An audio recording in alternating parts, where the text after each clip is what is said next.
Hello दोस्तों, आज हम स्टार्ट करेंगे एक्सरसाइज 3.3 क्लास 10 का क्वेश्चन 3। जिसके टोटल 6 पार्ट दिए हुए हैं, तो वन बाय वन करके हम करेंगे। तो पहले क्वेश्चन 3 देख लेते हैं क्या है। Form the pair of linear equation for the following problems and find their solution by substitution method.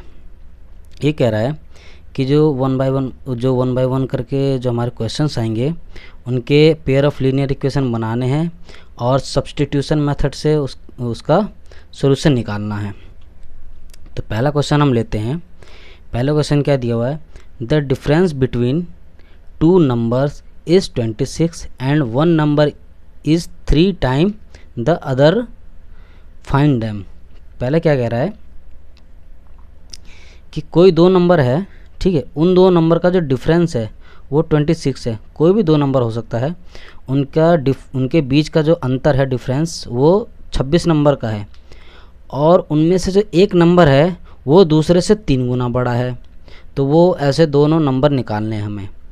तो मान लिया लेट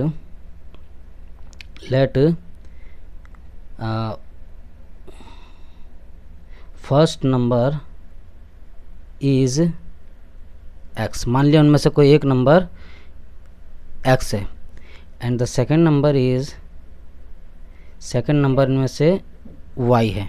ओके, और यहाँ पे हम ये भी मान लेते हैं कि इस x और y में से, यहाँ पे क्या रहा है ना, the difference between the two number, इन दोनों नंबर का जो बीच का जो अंतर है, डिफरेंस है, वो है 26 नंबर का। तो मैं यहाँ पे ये मान लेता हूँ कि x जो है y से बड़ा है। तो x जो है y से बड़ा है, मैं यहाँ पे ये भी मान लेता हूँ, ठीक है। तभी तो x और y का जो डिफरेंस है वो 26 आएगा। तो पहला क्वेश्चन क्या कह रहा है, the difference between two number is इतना। मतलब x में से अगर मैं y को घटा देता हूँ तो उन दोनों का जो डिफरेंस है वो 26 आ रहा है। ओके, तो इसको मैं क्वेश्चन फर्स्ट मान लेता हूँ, ठीक है। ये बना कैसे, देखो, मान लो कोई नंबर ये x है, उसमें से अगर मैं y को घटा दूं तभी तो 26 आएगा। इसीलिए देखिए क्वेश्चन में क्या कह रहा है, जो दो नंबर के बीच का डिफरेंस, सपोज करो कि मान लो कह रहा है कि कोई नंबर है 10 और 5, और 10 और 5 के बीच का डिफरेंस है वो है 5। तो 10 में से 5 को माइनस करोगे जब भी तो 5 आएगा। तो वही कह रहा है कि कोई नंबर x है, उसमें से y को घटा देंगे, या इन दोनों के बीच का जो अंतर है डिफरेंस वो है 26। तो मैंने यहाँ पे ये माना है कि यहाँ पे x जो है ये बड़ा नंबर है, जब भी तो उसमें से y को घटाएंगे, जो उसका छोटा नंबर है उसको घटाएंगे जब भी तो 26 आएगा। इसलिए ये इक्वेशन फर्स्ट हो गया। सेकेंड इक्वेशन देखिए क्या कह रहा है कि one number is 3 time the other, जो उनमें से एक नंबर है वो 3 गुना बड़ा है। तो कॉमन सी बात है, इन दोनों में बड़ा कौन सा है, x। हमने माना है ना, इन दोनों में से बड़ा है x। तो x जो है ये ऑलरेडी बड़ा है किससे, y से, क्योंकि y छोटा है और x बड़ा है। हम ये मान के चल रहे हैं। अब देखिए, अगर ये 3 गुना बड़ा होगा, ये अभी ऑलरेडी बड़ा है, अगर मैं इसी में 3 से अगर मैं मल्टीप्लाई कर दूं तो ये इससे बहुत ज़्यादा बड़ा हो जाएगा। इसलिए ये मल्टीप्लाई होगा किससे, y से, जब जा कर के ये इक्वेशन बराबर होगी। ओके, ये इसी को मैं प्रॉपर तरीके से लिख दूं तो x is equal to 3y, ये मेरा हो गया इक्वेशन 2। ओके, अब गौर से देखिए, यहाँ अब ये मेरे पास एक इक्वेशन ये बन चुका है, ठीक है। और यहाँ पे x की वैल्यू के रूप में भी हमें दिया हुआ है, इसलिए हम इसको और ज़्यादा ट्रांसफॉर्म नहीं करेंगे। तो सीधा क्या करेंगे, इस सेकंड की वैल्यू हम लोग पुट कर देंगे फर्स्ट में। तो करेंगे putting the equation second in first. Second की वैल्यू क्या करेंगे, फर्स्ट में हम लोग पुट कर देंगे। तो पहला क्या दिया हुआ हमें, x minus y is equal to 26। x की जगह पे हम 3y लिख सकते हैं, 3y minus y is equal to 26। इसी को मैं आगे करके दिखा दूँ। 3y में से y घट गया तो कितना बच गया हमारे पास, 2y is equal to 26। Okay, अब देखिए 2y इज इक्वल टू 26 बच गया, तो y यहाँ रहेगा 26, डिवाइड में आ जाएगा इसके 2, ये आ गया 13। तो y की वैल्यू कितनी निकल के आई, 13। इसको मैं इक्वेशन सपोज करो 3 मान लेता हूँ। अब और हमने इक्वेशन सेकंड की वैल्यू को हमने, ये देखिए इक्वेशन सेकंड की वैल्यू को हमने फर्स्ट में पुट किया था, ठीक है। तो अब हमें जो हमने इक्वेशन 3 निकाला है उसको फर्स्ट में दोबारा नहीं रखना है, क्योंकि हम इसको हम ऑलरेडी रख चुके हैं। तो क्या करते हैं, हम उसको थर्ड में रख देते, सॉरी सेकंड में रख देते हैं। तो यहाँ पे लिखते हैं दोबारा, पुटिंग द इक्वेशन 3 इन 2, दूसरे में हम लोग रख देते हैं। तो दूसरा क्या है, x equal to y into 3, यही था हमारा। तो y की जगह पे हमने क्या निकाला, तो x, y की जगह पे हमने निकाला है 13, ओके, इंटू 3। तो देखिए क्या हो गया, x इक्वल टू 13 39, ये आ गया आंसर। देखिए x ये आगे निकाल दिया हमने, और y हमने अभी क्या निकाला था, y इक्वल टू 13। अब ज़रा मैं इसी को अगर वेरीफाई करूं कि ये जो हमने आंसर निकाला वो सही निकाला है या नहीं निकाला है। देखिए क्या कह रहा है क्वेश्चन में, क्या कहा है, the difference between two number is 26, दोनों नंबर के बीच का अंतर कितना है, 26 है। तो आप गौर से देखिए, 39 और 39 में से अगर 13 माइनस करता हो तो 26 आएगा, तो पहला सही है। दूसरा क्या कह रहा है, जो उनमें से एक नंबर है उसको मैंने x वाले को बड़ा मान लिया और y वाले को छोटा मान लिया। तो कह रहा है कि जो उनमें से एक नंबर है वो दूसरे से 3 गुना बड़ा है। देखिए जो 39 है वो 13 से 3 गुना बड़ा है, तो इसका मतलब ये मेरा आंसर ठीक है। ये तो हमने क्रॉस चेक किया है, ठीक है। अब करते हैं क्वेश्चन 2।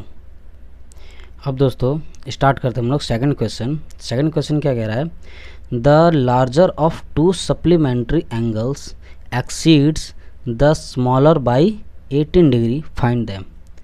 ये देखिए मैं आपको ढंग से समझाता हूँ। कह रहे हैं देखो किसी भी ट्रायंगल में अगर जो उसके सप्लीमेंट्री एंगल होते हैं वो हमेशा 180 डिग्री होते हैं, ठीक है। तो इसका मतलब होता है कि दोनों एंगल को अगर मैं मिला दूं तो उन दोनों एंगल का जो एडिशन होगा वो हमेशा 180 के बराबर होगा। तो यहाँ पे हम लोग लेट कर लेते हैं, लेट द लार्जर एंगल, क्योंकि दोनों में से कोई एक बड़ा एंगल होगा कोई एक छोटा एंगल होगा, उन दोनों एंगल को अगर मैं जोड़ूँ तो वो हमेशा 180 डिग्री का होगा। तो मान लिया कि जो लार्जर एंगल है वो x है, जो बड़ा वाला एंगल होगा वो x है, और यहाँ पे स्मॉलर एंगल जो है वो उसको मैंने y मान लिया। और यहाँ पे गौर से देखिए, यहाँ पे लार्जर जो बड़ा वाला एंगल है वो x है और यहाँ पे छोटा वाला एंगल y है। क्योंकि देखो सप्लीमेंट्री एंगल का मतलब क्या होता है, ये कोई लाइन है, ये कोई क्रॉस कर रही है, ठीक है। तो ये देखिए ये एंगल छोटा है और ये एंगल बड़ा है, ठीक। जब इन दोनों एंगल को अगर आप जोड़ोगे तो हमेशा एक लाइन आएगी और लाइन का जो एंगल होता है वो 180 डिग्री होता है। तो ये x मान लिया है, ये y मान लिया है, जो छोटा है वो y, जो बड़ा है x। तो वही कह रहा है, इसको मैं साइड में कर दूँ, वही कह रहा है कि जो अगर मैं, तो देखिए तो पहली इक्वेशन तो हमारी यहीं से बन जाती है कि अगर मैं इन दोनों एंगल को आपस में जोड़ता हूँ, x plus y equal to हमेशा 180 डिग्री होता है, क्योंकि जो सप्लीमेंट्री एंगल होते हैं वो हमेशा 180 डिग्री होते हैं। तो x plus y equal to 180 degree, ये आ गया हमारा फर्स्ट इक्वेशन। सेकंड क्या कह रहा है कि अगर मैं और उसमें जो छोटे वाले नंबर से 18 नंबर अगर मैं 18 डिग्री अगर मैं बढ़ा दूं, ठीक है, ये बढ़ा दूं, या इसको मैं दूसरे तरीके से बोलूं कि जो बड़ा वाला एंगल है वो छोटे वाले एंगल से 18 डिग्री ज़्यादा है। क्योंकि देखो साफ साफ कह रहा है ना कि the larger of to supplementary angle exceed, जो लार्जर है ना, दो सप्लीमेंट्री एंगल में से एक छोटे और बड़े में से अगर मैं बड़ा वाला जो एंगल हो exceed the smaller by 18 degree, छोटे वाले से 18 डिग्री बड़ा है, मतलब कि इसमें अगर मैं प्लस 18 कर दूं तो इसके बराबर आ जाएगा ना, क्योंकि ये तो ऑलरेडी बड़ा है और इसमें अगर मैं 18 कर दूं तो ये इसके बराबर हो जाएगा। इट मीन्स x जो है वो y प्लस 18 होगा, ठीक। ये आ गया मेरा सेकंड इक्वेशन। अब क्या करते हैं, सेकंड इक्वेशन की वैल्यू सब्स्टिट्यूशन मेथड से इस वैल्यू को हम लोग इसमें डाल देंगे, तो x की जगह पे क्या आ जाएगा, ये देखिए x की जगह पे ये वैल्यू लिख देंगे हम, अब बाकी एज इट इज़ रहने देंगे। तो पहला क्या है, x plus y equal to 180, x की जगह पे मैं y plus 18 equal to 180, y equal to 180 minus 18, तो ये हो गया y इज इक्वल टू कितना हो गया, 162, ये हो गया 262, हाँ ये 162, y आ गया मेरा 162 डिग्री। ओके, एक्चुअली 162 नहीं आएगा, यहाँ पे गलती हो गई है, x प्लस वाई है ना, तो x की जगह तो मैंने ये लिख दिया, इस y को तो मैंने यहाँ पे भूल गया, तो y और y कितना हो गया प्लस, सॉरी ये हो गया 2y, तो यहाँ आ जाएगा 2y, जब y इधर आएगा तो इसके डिवाइडेड में 2 हो जाएगा। ठीक है, तो 2 से काटेंगे तो 2 अट्ठे एकम, तो ये y की वैल्यू कितनी आ जाएगी, 81 डिग्री। ओके, अब निकालते हैं सेकंड। अब क्या करना है, इसी वैल्यू को जो हमने ये जो निकाला था ना सेकंड इक्वेशन, इस वैल्यू को सेकंड इक्वेशन में पुट कर देंगे। सेकंड इक्वेशन क्या दिया हुआ है, x is equal to y plus 18, तो x y कितना हमने निकाला है 81 प्लस 18, इन दोनों को जोड़ दीजिए, ये हो जाएगा 9, ये 99 डिग्री, y हमने कितना निकाल दिया था 81 डिग्री, ये हमारे आंसर हो गए। अगर आप इसको क्रॉस चेक करें कि आंसर सही है या गलत है, कॉमनली आप देख सकते हैं कि जो x है, जो बड़ा एंगल है, वो इससे 18 डिग्री ज़्यादा है। देखिए इसमें अगर 18 जोड़ेंगे तो जब भी तो 99 आएगा, और दूसरा क्या कह रहा है, इन दोनों को अगर आप जोड़ देंगे तो 180 डिग्री आएगा। पहला क्वेश्चन क्या था कि जो x प्लस वाई है वो हमेशा 180 डिग्री के बराबर होगा, दोनों सप्लीमेंट्री एंगल, दोनों को अगर आप जोड़ देंगे तो 180 हो जाएगा। ठीक है, तो ये क्रॉस चेक करते हैं ऐसे। अब करते हैं तीसरा क्वेश्चन। अब देखिए दोस्तों, अब लेते हैं हम क्वेश्चन थर्ड। क्वेश्चन थर्ड क्या कहता है, the coach of A cricket team, किसी क्रिकेट टीम का जो एक कोच है वो 7 बैट एंड 6 बॉल ख़रीदता है 3800 रुपये में। ठीक, और वही बाद में 3 बैट और 5 बॉल ख़रीदता है 1750 रुपये में, 1750 में। Find the cost of each bat and ball, तो हर एक बैट और बॉल का कीमत हमें निकालना है। तो यहाँ पे हम क्या कहते हैं, हमें ये नहीं पता है कि अभी बैट की कीमत क्या है, बॉल की कीमत क्या है, तो क्या करते हैं, let the cost of each bat लिखो या 1 बैट लिखो, बी एक्स, मान लिया कि उसकी कीमत x है बैट की, तो सिमिलरली बॉल की कीमत y है। ओके, अब क्या कह रहा है, देखिए क्वेश्चन दोबारा पढ़िए, 7 बैट और 6 ball, it means 7x plus 6y, मतलब 7 बैट और 6 बॉल कितने में लेता है वो, 3800 रुपये में। आ गया फर्स्ट इक्वेशन।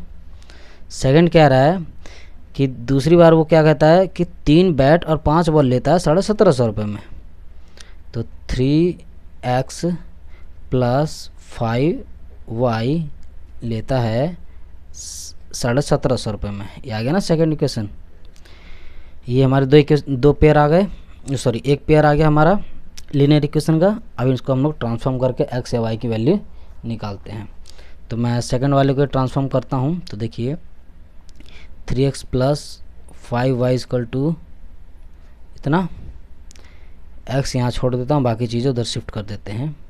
तो x यहाँ रहने देंगे, जब ये पूरा उधर जाएगा तो माइनस में हो जाएगा 1750 माइनस 5y, और ये 3 इसके मल्टीप्लाई में है तो इसके पूरे डिवाइड में आ जाएगा।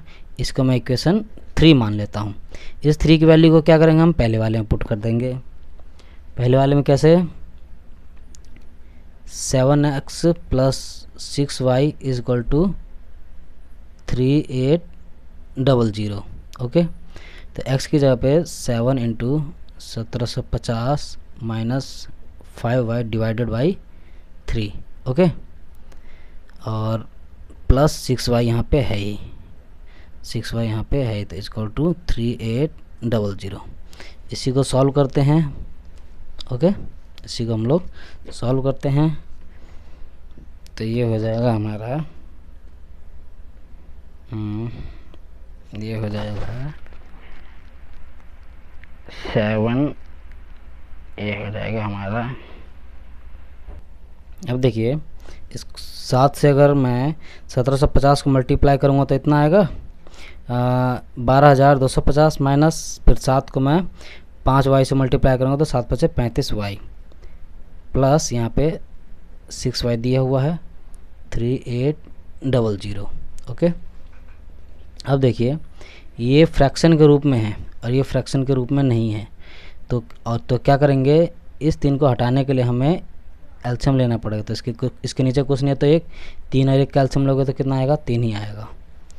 अब ये आ जाएगा हमारा 12,250 माइनस 35y, यहाँ प्लस है 3 तो 18y = 3800। इसको सॉल्व करते हैं। 2250 प्लस माइनस माइनस बचेगा 15, 15 2 17y, यहाँ 3 डिवाइड में है, इधर जाएगा तो मल्टीप्लाई में हो जाएगा। तो 3800 × 3। ओके, 50 माइनस 17y, ये हो जाएगा 0 0 8 3 24 2 3 3 9 और 2 11। तो देखिए ये -17y यहाँ रह जाएगा बराबर, ये 11,400 यहाँ है और ये प्लस का है तो इधर आएगा तो माइनस में हो जाएगा। ठीक, तो ये हो जाएगा हमारा माइनस का 12,250 तो -17y। इसको अगर आप घटाओगे तो देखिए कितना होगा, इसको अगर आप घटाओगे तो ये हो जाएगा 850 600 6 और 2 8 8 8.5, ये हो जाएगा प्लस माइनस माइनस बड़ा ही है तो माइनस से माइनस कट गया। तो y = 850 डिवाइडेड बाई 17, यहाँ 17 है ना, 17 इधर आएगा तो डिवाइड में हो जाएगा, तो 17 × 5 = 85। तो y = 50। y क्या है, मेरी बॉल की कीमत है। इसको मैं इक्वेशन 4 मान लेता हूँ। अब क्या करता हूँ, इक्वेशन 4 को मैं किस में पुट करूँगा, 3 में, जिसको हमने ट्रांसफॉर्म किया था। तो 3 क्या है, x = 1750 माइनस 5y 5y है ना, तो 5y की जगह पे मैं डाल दूँगा 50 डिवाइडेड बाई में 3।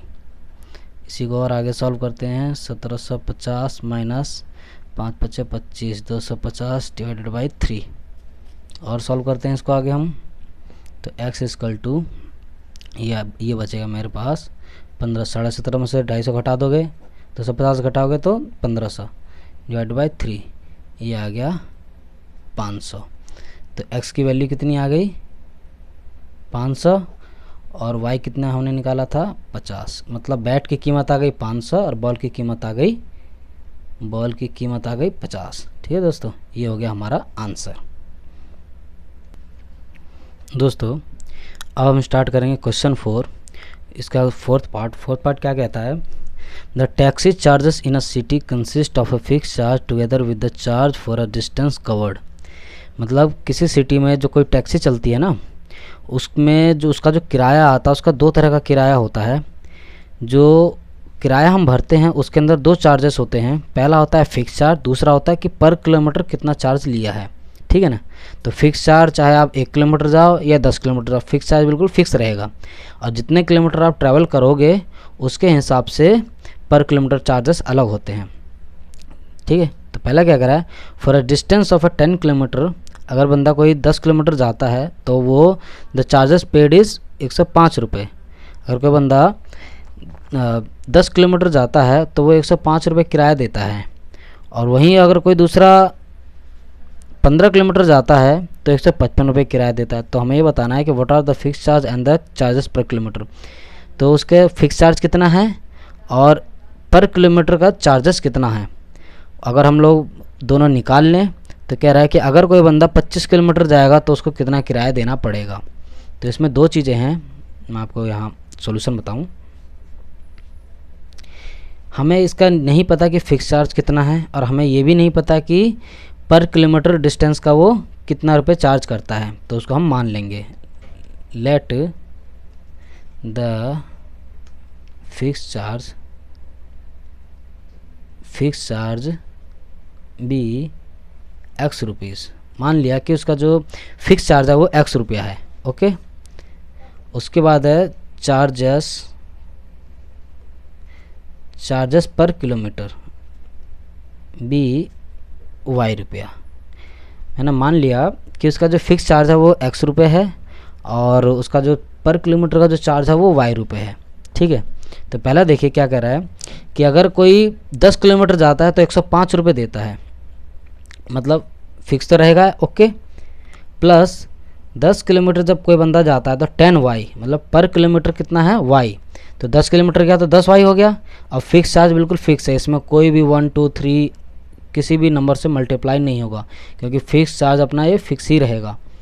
और इन दोनों की वैल्यू कितना पे करता है वो 105 रुपये फिक्स चार्ज, और 10 किलोमीटर चलने का वो देता है 105 रुपये। ये क्वेश्चन फर्स्ट। सेकंड क्या कह रहा है कि 15 किलोमीटर अगर वो जाता है तो 155 रुपये देता है, तो x प्लस 15y, 15 किलोमीटर जाता है तो कितना देता है 155। ये आ गया सेकंड। ओके, अब इसी से हम सॉल्यूशन निकालते हैं। देखिए, मैं इसी को सेकंड वाले को ही ट्रांसफॉर्म कर लूँ तो x प्लस में 15y इज इक्वल टू 155, तो x बराबर में 155 माइनस ये इधर जाएगा तो माइनस में हो जाएगा 15y। ओके, इसको मैंने मान लिया थर्ड इक्वेशन। थर्ड वाले को क्या करता हूँ, फर्स्ट में डाल देता हूँ, तो x plus 10y is equal to 105। x की वैल्यू हमने कितनी निकाली यहाँ पे 155 माइनस 15y, तो इसकी जगह पे हम लोग ये पूरी वैल्यू डाल देंगे। ये हमारा फर्स्ट इक्वेशन लिख लिया हमने, दोबारा लिख लिया। अब इसमें x की जगह पे इस पूरी वैल्यू को डाल देंगे जो हमने थर्ड इक्वेशन में निकाला है। तो इस x की जगह पे मैं 155 माइनस 15y लिख सकता हूँ, और यहाँ पे 10y पहले दिया हुआ है तो प्लस का 10y is equal to 105। Okay, अब देखिए इसको और इसको एक साइड कर लेते हैं, तो और इसको इनको आपस में प्लस माइनस कर लेते हैं, तो प्लस माइनस माइनस माइनस का 5y। ओके, ठीक है, ये माइनस 5y, इसको जब मैं इधर ले जाऊंगा तो ये हो जाएगा 105, यहाँ प्लस में है तो ये हो जाएगा माइनस में 115, तो 5y वो भी माइनस का, तो यहाँ बचेगा मेरे पास माइनस का 50, माइनस से माइनस कट गया, तो y इज इक्वल टू जब ये इधर आएगा तो डिवाइड में हो जाएगा 150 डिवाइडेड बाई 5, इससे काट दो 10, तो y की वैल्यू कितनी आ गई है मेरे पास 10। ठीक, अब इसको मैं इक्वेशन 4 बोल दूँ। अब इस इक्वेशन 4 को क्या करते हैं हम इक्वेशन थर्ड में पुट कर देते हैं। देखिए इक्वेशन थर्ड क्या दिया हुआ है, मैं दोबारा लिख दूँ 155 माइनस में 15y। अब यहाँ पे क्या करते हैं हम लोग 155 तो यह है ही माइनस 15y, तो 15y हमने कितना निकाला है 10 निकाला है, तो x इज इक्वल टू कितना हो गया 155 माइनस 15 दाई 150, तो x इक्वल टू इसको माइनस कर दोगे तो बचेगा 5। तो देखिए x हमने निकाल दिया ये और y हमने निकाल दिया ये हो गया हमारा आंसर। मैं कह सकता हूँ कि x जो हमने माना था वो फिक्स चार्ज था हमारा, x जो था हमारा फिक्स चार्ज था, जो कि कितना है 5 रुपया। ठीक, और y कितना था हमारा, y जो हमने निकाला है वो 10 रुपया, ये था चार्जेस पर किलोमीटर का, मतलब पर किलोमीटर कितना चार्ज लगता है, तो पर किलोमीटर लगेगा इसका 10 रुपया। ठीक है ना, या इसको मैं अगर क्रॉस चेक करूँ तो देखिए गौर से देखिए x प्लस वाई, एक्स मेरा 5 रुपया है और 10y। ठीक है ना, तो ये हमने कितना निकाला है y की वैल्यू निकाली है 10, तो 10 को 10 से गुणा करोगे 100 और 5 कितना हो जाएगा 105, निकल गया ना। तो ये क्रॉस चेक करने का तरीका है। अब हम करते हैं इसका क्वेश्चन 5। अब दोस्तों स्टार्ट हम करेंगे क्वेश्चन 5। क्वेश्चन 5 क्या दिया है, अ फ्रैक्शन बिकम्स 8/11, एक फ्रैक्शन है जो कि 8/11 बन जाता है if 2 is added to both the numerator and denominator, अगर मैं उसके न्यूमरेटर और डिनोमिनेटर में दो दो ऐड कर देता हूँ, न्यूमरेटर में भी 2 ऐड करूँगा और डिनोमिनेटर में भी 2 ऐड करूँगा, तो उसका जो फ्रैक्शन है वो 8/11 बन जाता है, 8/11 बन जाता है। If 3 is added to both the numerator and the denominator it becomes 5/6, अगर उसके न्यूमरेटर और डिनोमिनेटर में मैं 3 ऐड कर देता हूँ, 3 और ऊपर और 3 और नीचे ऐड करूँगा तो 5/6 बन जाता है। तो हमें फ्रैक्शन निकालना है, तो जो चीज़ हमें निकालना है उसी को हम लोग लेट कर लेते हैं। तो solution, let the fraction be x/y। मान लिया कि वो जो फ्रैक्शन है वो x/y के रूप में है। ओके, फ्रैक्शन तो जानते हो ना, जो इस डिवीज़न के कुछ नंबर ऊपर होगा और कुछ नंबर नीचे होगा, जब जाकर के फ्रैक्शन बनता है। और न्यूमरेटर और डिनोमिनेटर क्या होता है, इस डिवीज़न के ऊपर की जो संख्या होगी, जो भी नंबर होगा वो न्यूमरेटर होगा और जो नीचे होगा वो डिनोमिनेटर होगा। यह हिंदी में से बोलते हैं हम लोग अंश, ठीक है, और नीचे वाले को बोलते हैं हर। इंग्लिश में बोलते हैं न्यूमरेटर और डिनोमिनेटर। तो क्या, तो हमने मान लिया कि उसका फ्रैक्शन x/y के रूप में है, न्यूमरेटर हमारा x हो गया और डिनोमिनेटर y हो गया। तो पहला देखिए क्या कह रहा है कि उसके न्यूमरेटर और डिनोमिनेटर दोनों में अगर मैं 2 जोड़ता हूँ, 2 ऊपर 2 नीचे जोड़ता हूँ तो इतना हो जाता है। इट मीन्स कि x और y में ऊपर 2 जोड़ता हूँ और नीचे भी 2 जोड़ता हूँ तो ये हो जाता है 8/11। ओके, तो मैं इसको पहले ढंग से सॉल्व कर दूँ तो ये हो जाएगा x + 2, ये है 11 और ये हो जाएगा 8y + 2। ये क्यों हो गया, इसका क्रॉस मल्टीप्लिकेशन हो जाएगा ना। ऐसे में आपने छोटी क्लासों में 7वीं 8वीं क्लासों में सीखा है कि जब ये नीचे वाली संख्या जब इक्वल निशान के दूसरी तरफ जाएगी तो ऊपर हो जाएगी, तो ऊपर यहाँ 8 पहले से ही है, तो 8 × y + 2 तो मल्टीप्लाई में हो जाएगा, और ये नीचे वाला है तो ये इधर ऊपर आ जाएगा, ठीक है। तो ये 11x + 2। अब इसको सॉल्व करेंगे तो ये देखिए क्या होगा, 11x + 11 दूनी 22, 22 = 8y प्लस में 8 दूनी 16। और इसको सॉल्व करेंगे प्रॉपरली तो ये हो जाएगा 11x माइनस का 8y = 16 - 12। इसको मैं दूसरी तरफ ले गया और इसको उठा के इधर ले आया, तो 11x माइनस का 8y = माइनस कितना बच गया, -6। ओके, ये हो गया हमारा इक्वेशन फर्स्ट। सिमिलरली अब इक्वेशन सेकंड निकालेंगे। सॉरी दोस्तों, यहाँ पे एक थोड़ी बड़ी गलती हो गई है। वो गलती क्या है कि ये जो फ्रैक्शन है वो 8/11 नहीं है, वो 9/11 है। ये 9 है ये, तो मैं शुरू से लिख देता हूँ। ये 8/11 की जगह ये 9 है, ठीक है ना। तो हमने कहाँ कहाँ यूज़ किया है, यहाँ इसकी जगह पे 9 लिखेंगे। ये यहाँ मल्टीप्लाई होगा तो यहाँ भी 9 होगा, तो 9 से करेंगे तो 9 और 9 दूनी 18, तो ये होगा 18। ओके, तो यहाँ हो जाएगा ये 9y, यहाँ भी हो जाएगा 9, और कहाँ कहाँ यूज़ हुआ है, और यहाँ 18 आएगा, यहाँ 18 आएगा, तो यहाँ बचेगा मेरे पास 4। सॉरी दोस्तों, थोड़ी बड़ी मिस्टेक हो गई। ओके, करेक्शन कर दिया है। तो ये मेरा एक पहला इक्वेशन मेरा फर्स्ट बन गया, ये फर्स्ट इक्वेशन तैयार हो गया। अब करते हैं सेकंड इक्वेशन।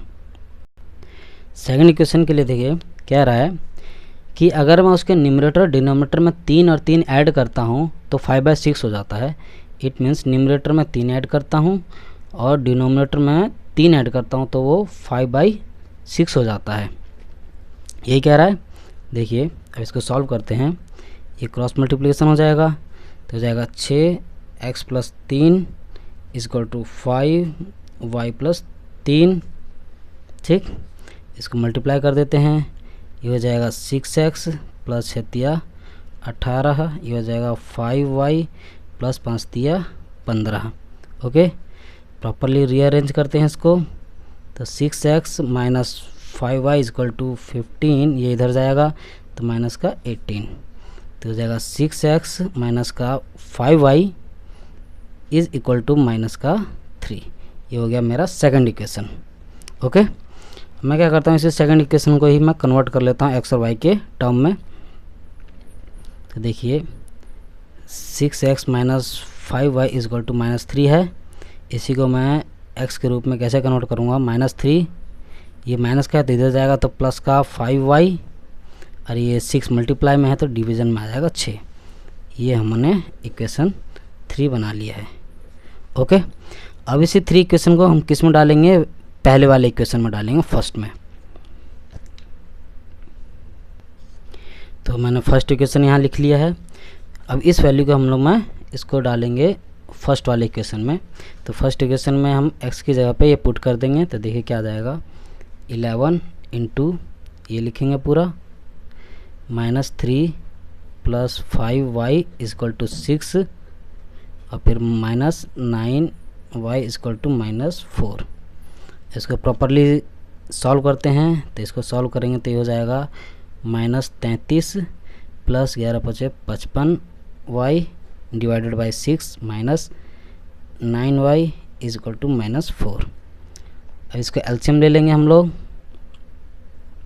यहाँ नीचे 1 लगा के एलसीएम ले लेंगे 6, तो हो जाएगा -33 प्लस 55y माइनस 6 6 × 63y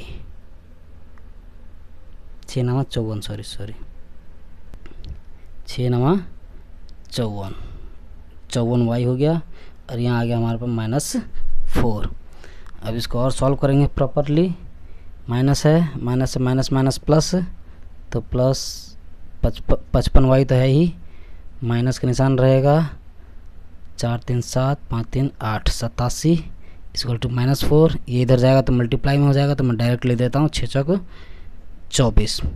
तो यहाँ पे 55y okay equal to minus का 24, ये इधर जाएगा तो प्लस में हो जाएगा, प्लस का 87। यहाँ सॉल्व करते हैं, ये जाएगा प्लस का 55y इज इक्वल टू, ये हो जाएगा 87 में से 24 गया, 87 में से 24 जाएगा, 4 बचेगा 3, ठीक है, यहाँ है 5 8 6 63 बचेगा अपने पास। दोस्तों यहाँ पे फिर से गलती हो गई है, बड़ी गलती हो गई है, और वो गलती क्या है कि यहाँ पे हमने एलसीएम लिया था ना, 33y माइनस 54y, इसके आगे का पूरा प्रोसेस ही गलत है। मैं दोबारा कर देता हूँ, ठीक है, इसके आगे का पूरा प्रोसेस ही गलत हो गया है।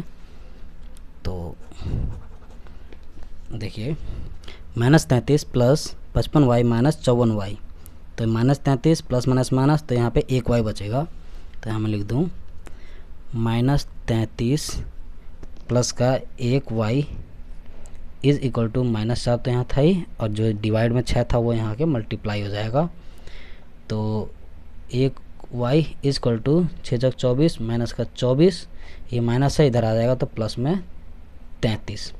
ओके, तो 1y इज इक्वल टू कितना हो गया हमारा, ये 9 बचा ना, 33 में से 24 गया 9, तो y की वैल्यू कितनी आ गई मेरे पास 9। इसको मैं इक्वेशन 4 मान लेता हूँ। अब इसी इक्वेशन को क्या करता हूँ मैं 3 के अंदर पुट कर देता हूँ। तो 3 क्या दिया हमारा, x is equal to -3 plus 5y is equal to 6, ये दिया हुआ है।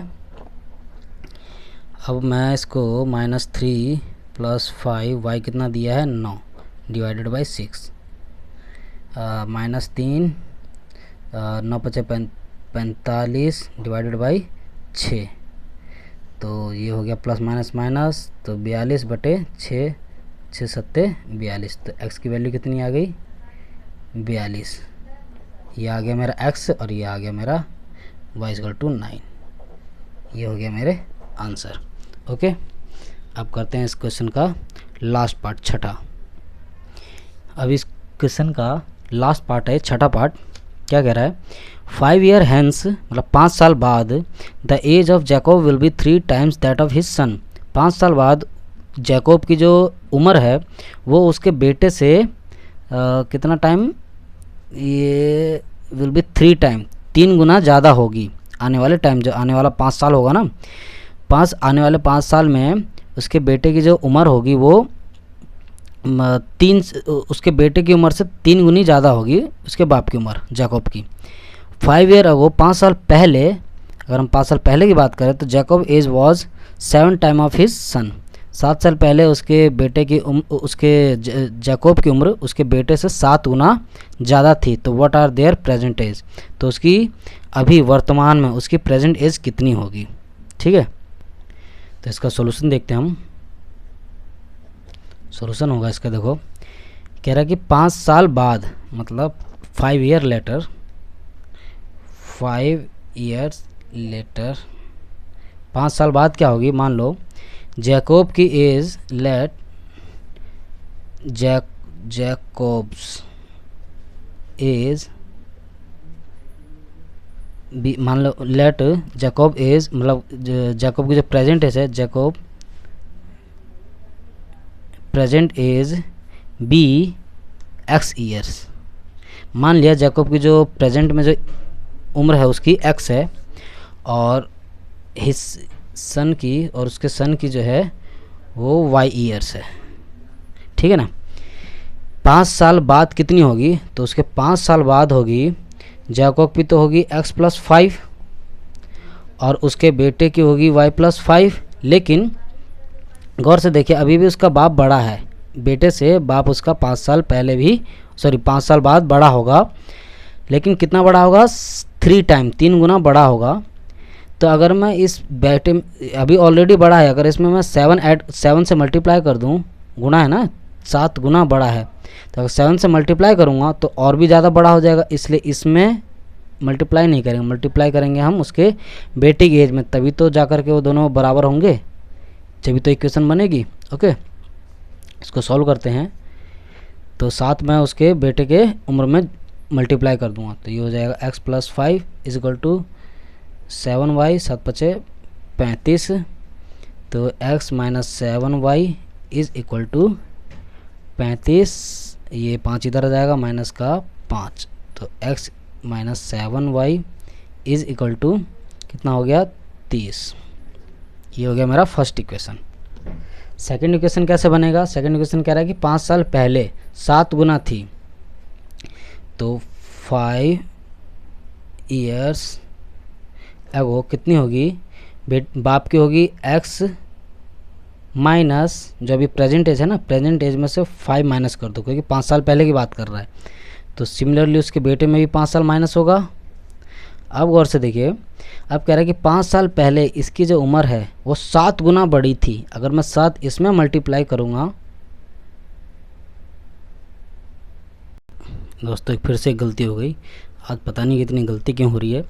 यहाँ 3 गुना बड़ा है, ठीक है ना, तो मैंने यहाँ पे 7 गुना कर दिया था, तो ये 3 होगा एक्चुअली में, ये 3 होगा।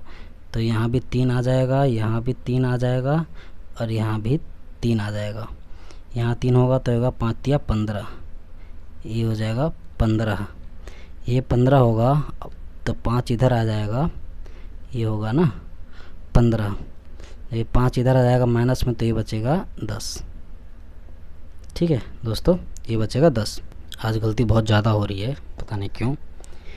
ठीक है, अब आगे करते हैं हम लोग।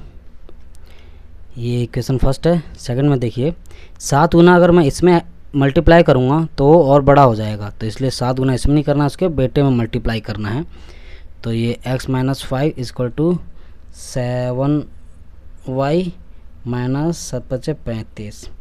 इसको सॉल्व करेंगे तो x - 7y इधर आ जाएगा तो माइनस में, और -35 ये है ही यहाँ पे, ये इधर जाएगा तो प्लस में 5। तो x - 7y = -30। ये हो गया मेरा सेकंड इक्वेशन। हम क्या करते हैं, इसे सेकंड इक्वेशन को ट्रांसफॉर्म कर लेते हैं थर्ड में। देखिए सेकंड इक्वेशन क्या था, x - 7y = -30। ओके, तो x is equal to -30, minus है तो इधर आके प्लस में हो जाएगा, +7y। ये इक्वेशन हो गया थर्ड। इस थर्ड इक्वेशन को क्या करते हैं हम लोग, फर्स्ट में पुट कर देते हैं। फर्स्ट इक्वेशन क्या दिया हुआ है, x - 3y = 10। x की जगह पे हम ये वैल्यू रख देंगे, x की जगह पर रखेंगे -30 प्लस 7y और यहाँ पे -3y दिया हुआ है इक्वल टू 10। तो ये हो जाएगा, इसको उधर शिफ्ट कर देते हैं, 7y और 3y, ये हो गया प्लस का 4y, प्लस माइनस माइनस है ना, ये है 10, ये -30 उधर जाएगा तो प्लस में 30 हो जाएगा। ओके, तो ये हो जाएगा हमारे पास y इक्वल टू, ये हो जाएगा 40, जब ये 4 इधर आएगा तो डिवाइड में हो जाएगा, ये आ गया 10, y की वैल्यू आ गई हमारे पास 10। इसको मैं इक्वेशन 4 मान लेता हूँ। अब इक्वेशन 4 माना है तो इसको हम लोग किस में पुट कर देंगे, थर्ड में, जिसको हमने ट्रांसफॉर्म किया है। तो इक्वेशन थर्ड क्या दिया हुआ है मेरे पास, x equal to -30 plus 7y। तो x इक्वल टू -30 प्लस 7 गुणे में y कितना है, 10 निकाला भी हमने। तो x is equal to -30 plus 70, तो x की वैल्यू हो गई 40। ठीक है, और y हमने कितना निकाला था, 10। ये हो गया आंसर। गौर से देखिए, अब क्या कह रहा है कि अगर मैं इसी को क्रॉस वेरीफाई करूं कि सही निकाला है गलत निकाला है, ठीक है ना। तो देखिए जैकोब की उम्र 40 साल निकली है प्रेजेंट में फ़िलहाल, और उसके बेटे की उम्र 10 साल निकली है। क्या कह रहा था क्वेश्चन में कि अगर मैं 5 साल पहले चला जाऊँ, 5 साल पहले चला जाएगा तो ये कितना हो जाएगा, ये 5 साल पहले जाएगा तो 35 साल हो जाएगा, और ये चला जाएगा 5 साल हो जाएगा। तो कितना था वो, तो वो था 7 गुना बड़ा। तो देखिए 5 यहाँ आएगा, यहाँ 35 आएगा तो 7 गुना बड़ा हो जाएगा ना 5 साल पहले। वही फ्यूचर की अगर बात करेगा तो फ्यूचर में अगर इसमें +5 कर दोगे तो 45 साल का हो जाएगा, और ये फ्यूचर में 15 साल का हो जाएगा। तो फ्यूचर में वो 3 गुना बड़ा होगा अपने बेटे से, तो ये 45 और ये 15 साल का हो जाएगा। तो ये क्रॉस चेक किया हमने। तो दोस्तों ये हमारा क्वेश्चन 4 का क्वेश्चन कहाँ गया, ये क्वेश्चन 3 के टोटल 6 पार्ट दिए हुए थे। ओके, क्वेश्चन 3 के टोटल 6 के 6 पार्ट हमने कंप्लीट कर लिया है। तो दोस्तों अगर आपको वीडियो अच्छा लगे तो लाइक करें, वीडियो अच्छा ना लगे तो डिसलाइक करें, शेयर करें अपने दोस्तों में, जिन जिन को वीडियो की ज़रूरत है उनको रेकमेंड करें, और सब्सक्राइब ज़रूर करें चैनल को, और बेल नोटिफिकेशन आइकन को ज़रूर दबाएं ताकि जो भी हमारी वीडियो अपलोड हो आपको टाइम टू टाइम नोटिफाई होता रहे।